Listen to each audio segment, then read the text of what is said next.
I had a conversation with Adele Exarchopoulos about the film, and she said the scene that was hardest and most vulnerable for her was not the sex scene, it was when she had to sing on camera. I'm always trying to create opportunities for actors to reveal themselves and to share themselves with the audience, and sex was certainly a part of that. It also plays a big role in the story, because it is the story of a man who has been in relationships primarily with other men who's now in a relationship with a woman. So physical intercourse and sexuality is really at stake here.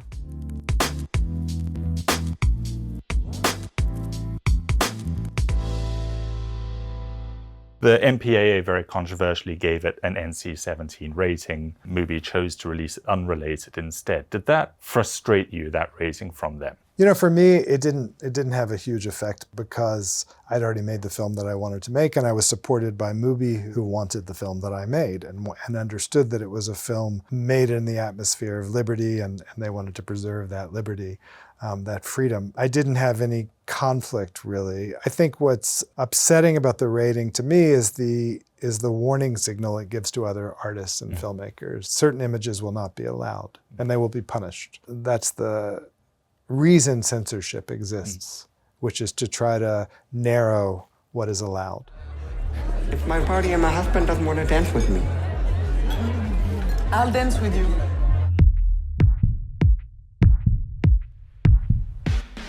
This is the kind of third film you've made about a long-term gay partnership, but it's quite different from those films. Is it important for you to kind of keep those relationships visible on screen? Because we still don't have many kind of films about them. It's important for me to make work that's personal to my own experience. I think it's valuable culturally, but that's maybe not the incentive that I, as an artist, have to tell certain stories. You write what you know, and you try to share what you know. So I have often made work about gay people and artists and city people and people who have lives that look a little like my own. And I think that's hard to do because the industry asks for you to make films that are by nature global. And I'm trying to make films that are anti-global, but maybe will be able to be experienced all over the world, but come from a very specific place.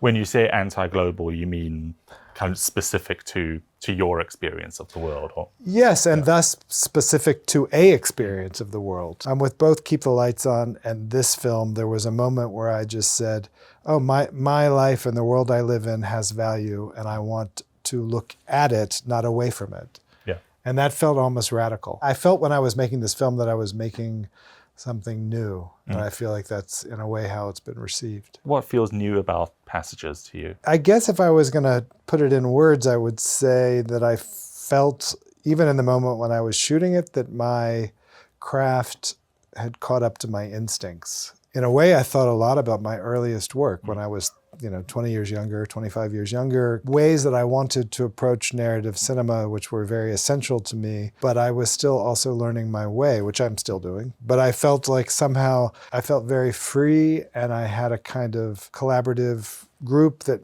gave me, as well as my experience, a certain confidence that felt new.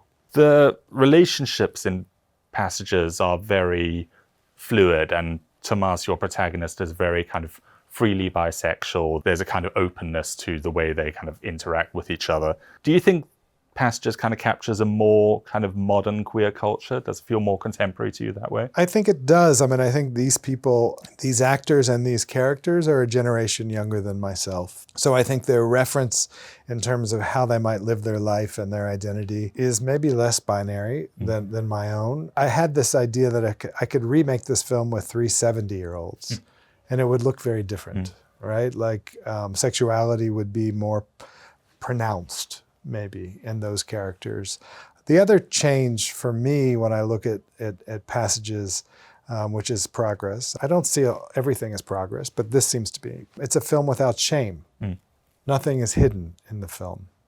And that, to me, seems very profound. I think I'm falling in love with you. Say that to another image. I say it when I feel it.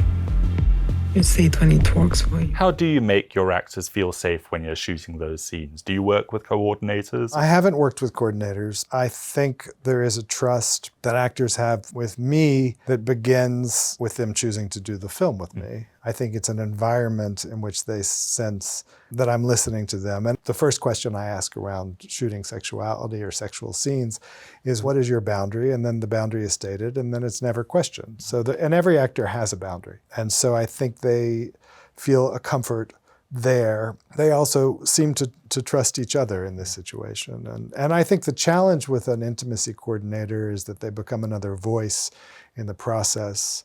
I'm not sure how that would be integrated into, for me, a strategy working with the actors where I'm not having those conversations in general either. I'm not having them in a scene about a restaurant.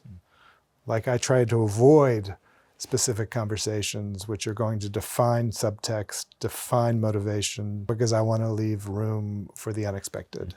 So I'm not rehearsing. The act of shooting is in itself a rehearsal. You begin in the morning and you start shooting something and you spend all day shooting scenes and you discover things. I try not to verbalize and to make concrete the things that are happening under the surface. I want them to remain unexplained and also discovered. Yeah.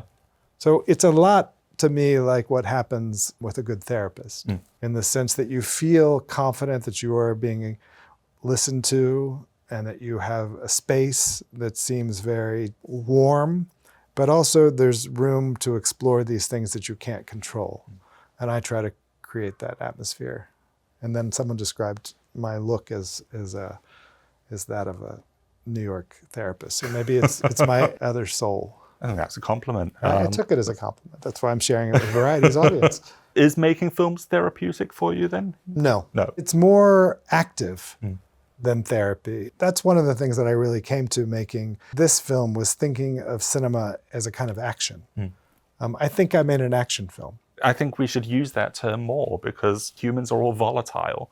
Even small actions are actions. Yes, if I can consider what I want to do as a filmmaker, is to create the environment in which actions can be observed by the camera. And those actions, they're both big and small, but the small ones are maybe the experienced by the audience in the biggest way. I'm interested in people behaving badly because I find it very familiar. We don't follow our highest ground. We follow something that is more animal instinct.